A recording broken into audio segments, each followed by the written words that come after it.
আসসালামু আলাইকুম প্রিয় শিক্ষার্থী বন্ধুরা, চাকরির পরীক্ষায় বিভিন্ন ধরনের পার্টস অফ স্পিচের মধ্যে নাউন থেকে অনেক প্রশ্ন আসে, বিভিন্ন ধরনের প্রশ্ন এসে থাকে বরাবরই। তো এই নাউনগুলোর মধ্যে কিছু নাউন আছে যেগুলো সাফিক্স দেখে বোঝা যায়, এগুলোর শেষে নির্দিষ্ট কিছু সাফিক্স থাকে, সেগুলো দেখলে আমরা নির্দিষ্ট হই যে এইটা আসলে নাউন। তো আপনাদের প্রশ্ন থাকে যে এইটা চারটা অপশনের মধ্যে নিচের কোনটা নাউন, অথবা একটা ওয়ার্ড দেওয়া থাকে এবং নিচে চারটা অপশন দেওয়া থাকে যে এটা কোন parts of speech, noun, pronoun, adjective, verb, এরকম। তো আপনারা কিভাবে বুঝবেন? তো এরকম দুইটা সাফিক্স নিয়ে আজকে একটু কথা বলবো। একটা হচ্ছে ISM এবং আরেকটা হচ্ছে ডাবল ই। এই দুইটা সাফিক্স যদি কোনো ওয়ার্ডের শেষে থাকে তাহলে সেগুলো নাউন হয়। Journalism, ISM, journalism. Buddhism, Marxism. Marxism হচ্ছে মার্ক্সবাদ, শ্রেণী সংগ্রাম যেটা, সেটাকে মার্ক্সবাদ বলে। প্যাট্রিয়টিজম, ISM, প্যাট্রিয়টিজম, দেশপ্রেম। শুধু এই কয়েকটা না, এরকম হাজার হাজার শব্দ আছে যেগুলোর শেষে SM যুক্ত থাকে। সো এই এস মানে ISM যুক্ত ওয়ার্ডগুলো সবসময় নাউনের কাজ করে বা তারা নাউন হয়। আপনারা তখন নিশ্চিত হবেন যে এটা নাউন। এবং আরেকটা সাফিক্স হচ্ছে ডাবল ই।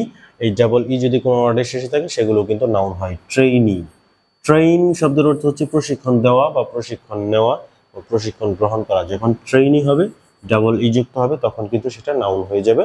প্রশিক্ষণার্থী মানে হচ্ছে প্রশিক্ষণার্থী, যারা প্রশিক্ষণ গ্রহণ করে তাদেরকে বোঝানো হয়। সো এটা হচ্ছে একটা নাউন। এমপ্লয়ি, কর্মচারী।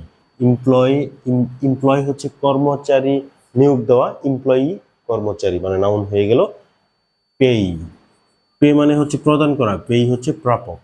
তো প্রদান করা ভার্ব, প্রাপক মানে কার কাছে আমি পাঠাবো তাকে বোঝাচ্ছে। সো এটা হচ্ছে নাউন। এরপরে অ্যাড্রেসি।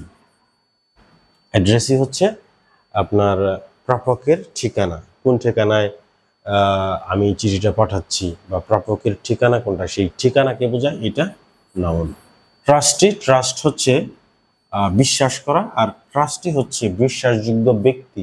সো ট্রাস্ট বিশ্বাস করা ভার্ব, কিন্তু ট্রাস্টি বিশ্বাসযোগ্য ব্যক্তি, অর্থাৎ ওই ব্যক্তি যাকে বিশ্বাস করা যায় সেই ব্যক্তিকে বোঝাচ্ছে, ওই ব্যক্তিটা হচ্ছে একটা নাউন। সো ট্রাস্টি হচ্ছে আমাদের এখানে নাউন। তার মানে ISM এবং ডাবল ই, এই দুইটা সাফিক্স যদি কোনো ওয়ার্ডের শেষে থাকে তাহলে সেগুলো নাউন হয়।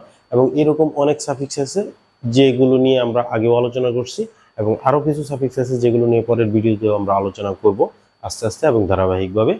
তো এরকম আরও অনেক ভিডিও যদি আপলোড হওয়ার সাথে সাথে পেতে চান, এখনই ফলো এবং সাবস্ক্রাইব করেন।